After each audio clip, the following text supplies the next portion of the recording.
আমাদের হাউসের একজন মাননীয় সদস্য, নামটা বলতে চাই না, তিনি নতুন নির্বাচিত হয়েছেন।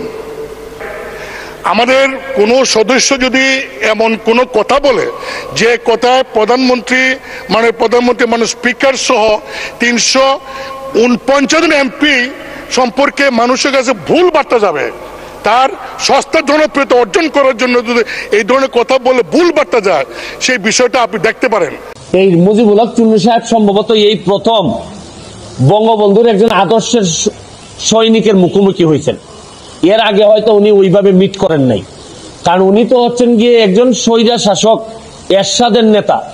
স্বৈরা শাসক এরশাদ, যিনি সারা জীবন এইরকম জোর জবরদস্তি আর টাকা বানানো ছাড়া তার নেতা কর্মীদের খুব বেশি কিছু শিখাই যান নাই, সবার না, অল্প কিছু নেতাদেরকে।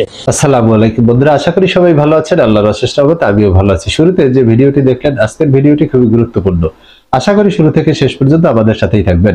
বাংলাদেশের জনপ্রিয় মুখ ব্যারিস্টার শাহিদুল হক সুমন এমপি মঙ্গলবার 7 মে সংসদে স্বতন্ত্র সংসদ সদস্য সৈয়দ মোহাম্মদ শাহিদুল হক সুমনকে ডেকে মাননীয় স্পিকারকে তার বিরুদ্ধে ব্যবস্থা নেওয়ার জন্য বিশেষভাবে অনুরোধ করেছেন জাতীয় পার্টির সংসদ সদস্য বিরোধী দলের চিফ হুইপ মুজিবুল হক চন্নু। তিনি দাবি করেছেন যে ইতিমধ্যেই ব্যারিস্টার শাহিদুল হক সুমন যে স্ট্যাটাস দিয়েছেন এবং ভিডিও ছেড়েছেন, তাতে তিনি দাবি করেছেন যে তিনি 28 কোটি টাকা বরাদ্দ পেয়েছেন এবং তিনি 1 লক্ষ এমপি হিসেবে 72,000 টাকা বেতন উত্তোলন করেছেন। এই তার প্রচারের কারণে সংসদের যে বাদবাকি যে সংসদ সদস্যরা আছে তারা নানান সমস্যার মধ্যে পড়েছেন।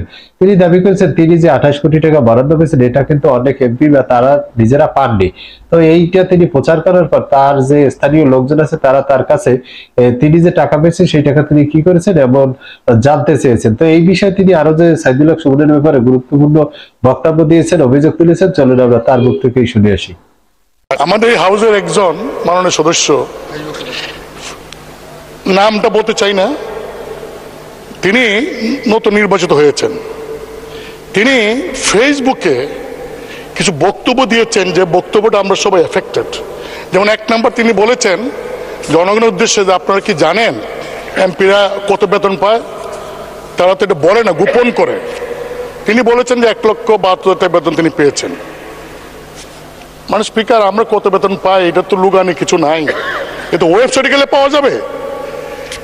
দেন তিনি বলেছেন যে এই 3 মাসের মধ্যে, জানেন 3 মাসের মধ্যে আমি 28 কোটি টাকা পেয়েছি। 28 কোটি টাকা কিভাবে পেলেন? যে 3 কোটি টাকা পেয়েছেন গম টমের জন্য আর 25 কোটি টাকা পেয়েছেন রাস্তার জন্য।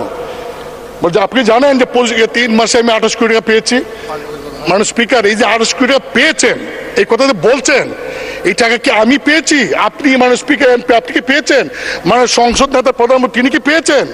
কারণ এই আমাকে কিন্তু ইতিমধ্যেই ওই ফেসবুক দেখে অনেকে বলছেন যে 25 কোটি টাকা পাইছেন, এই টাকা কই? তিনি বলছেন যে 25 কোটি টাকা তিনি পেয়েছেন, আমরা তো পাই নাই। মানে স্পিকার, আপনি জানেন যে বর্তমান সরকার গত কয়েক বছরও আমাদেরকে এমপিদেরকে সুযোগ দিয়েছিলেন যে স্থানীয় সরকার মন্ত্রণালয়ে প্রতি বছর 4 কোটি করে, 5 বছরে 20 কোটি, এইবার বলেছেন 5 বছরের জন্য 25 কোটি টাকার প্রকল্প নাম দেওয়ার জন্য। মানে স্পিকার, আমি ক্লিয়ার বলতে চাই যে আগামী 5 বছরে আমরা কয়টা প্রকল্প করব নাম দিছি আমরা, টাকার সঙ্গে তো আমার কোনো সম্পর্ক নাই।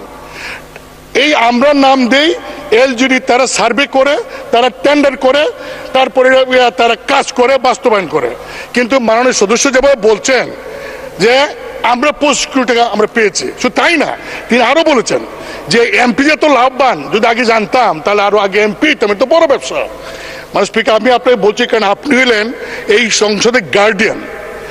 আমাদের কোনো সদস্য যদি এমন কোনো কথা বলে যে কথায় প্রধানমন্ত্রী স্পিকার সহ 349 জন এমপি সম্পর্কে মানুষের কাছে ভুল বার্তা যাবে, তার সস্তা জনপ্রিয়তা অর্জন করার জন্য যদি এই ধরনের কথা বলে ভুল বার্তা যায়, সেই বিষয়টা আপনি দেখতে পারেন।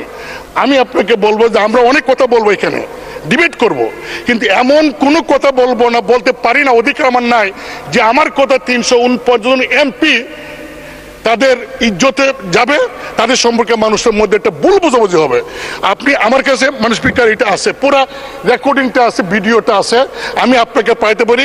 আপনি ভিডিও দেখেন, দেখে আমার কথাগুলি যদি মনে হয় আপনার যে ইয়েস আমি যা বলছি তার এই কথার কারণে জনগণের কাছে 349 জন এমপি সম্পর্কে ভুল বার্তা গিয়েছে, যদি আপনি এটা মনে করেন তাহলে আপনি গার্ডিয়ান হিসেবে সেই সংসদ সদস্যকে ডেকে আপনি তাকে কি করবেন এটা আপনি একটা ব্যবস্থা নেবেন, এটা আমার অনুরোধ মাননীয় স্পিকার আপনাকে।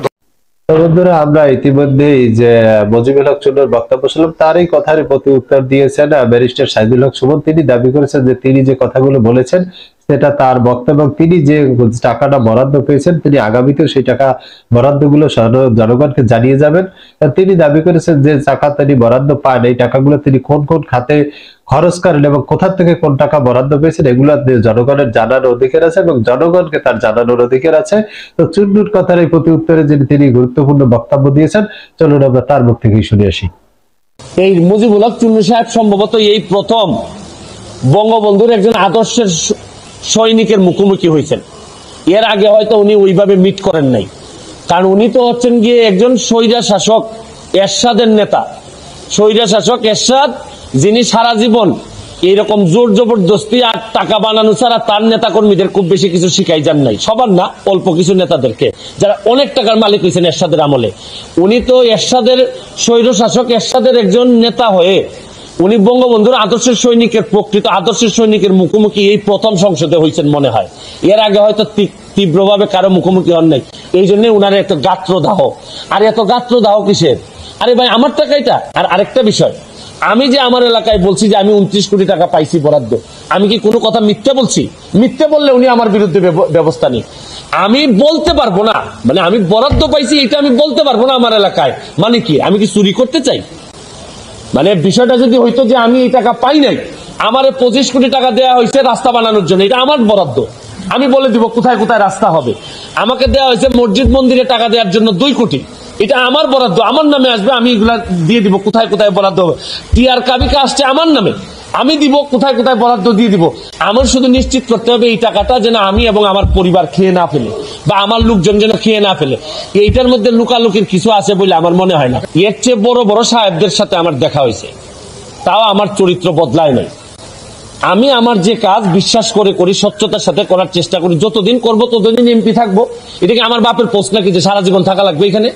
আমার যদি যোগ্যতা না থাকে, আমার চেয়ে ভালো লোক যদি আসে এমপি হবে, কিন্তু আমি যতদিন আছি অতদিন যেটা সাধারণ মানুষের, আমি চুন্নু সাহেবের কথা আমি এমপি হই নাই, আমি এমপি হয়েছি আমার 7 লাখ মানুষের ভোটে এবং দোয়া এমপি হয়েছি।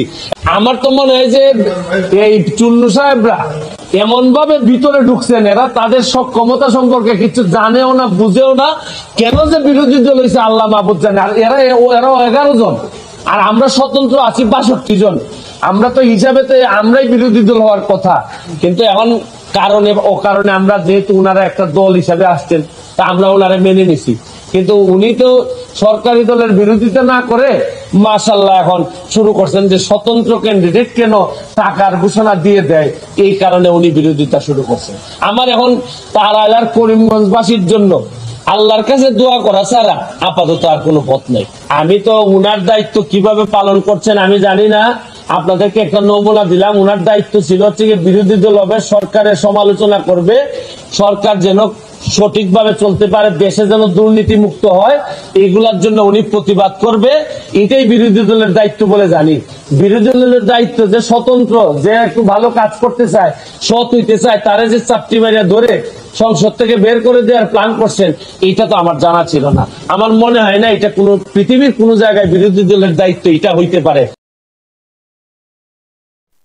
তো বন্ধুরা, আপনারা ব্যারিস্টার সাইদুল হক সুমনের বক্তব্য শুনলেন এবং মজিবুল হক চুন্নুর বক্তব্য শুনলেন। তো বন্ধুরা, আপনারা আসলে যে এমপি যে বরাদ্দ পায় সেটি কি মানুষের সামনে প্রচার করা উচিত নাকি গোপন রাখা উচিত? অবশ্যই আপনি আপনার মূল্যবান মতামত কমেন্ট বক্সে কমেন্ট করে জানাবেন এবং নিয়মিত সকল সংবাদ পেতে আমাদের চ্যানেলটি সাবস্ক্রাইব করে আমাদের পাশেই থাকুন। দেখা হবে আগামী ভিডিওতে। সে পর্যন্ত ভালো থাকবেন। আল্লাহ হাফেজ।